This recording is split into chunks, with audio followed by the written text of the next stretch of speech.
মই বিয়া পাতিলে মোৰ পত্নী বহুত সুখ দিম। যদি তোৰ বিয়াই নহয় তেতিয়া তোৰ পত্নীক সুখ দিম।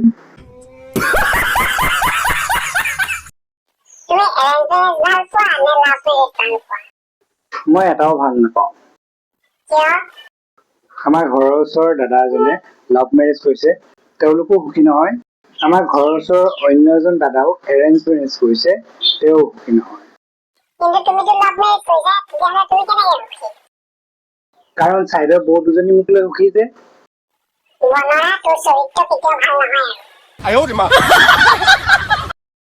নহয় হেল্ল' শুনা। কোৱা। আমাৰ ৰিলেশ্যনৰ কথা মই ঘৰত কলো, কিন্তু ঘৰৰ মানুহে কোনো কাৰণে ৰাজি নহয়। আৰু এই ৰিলেশ্যনটো ময়ো ইণ্টাৰেষ্টেড নহয়। হয় নেকি? আমাৰ ৰিলেশ্যনৰ যি ফটোজ ভিডিঅ'জবোৰ আছিলে সেইবোৰ মই থানাত দি দিম। থানাৰ মমাহঁতকে তুমি কৈ দিবা কথাবোৰ। নাই মই ঘৰৰ কথা নুশুনো, দৰকাৰ হ'লে মই পলুৱাই লৈ আহিম। এনেও পিছত এদিন নহয় এদিন আদৰি ল'বই।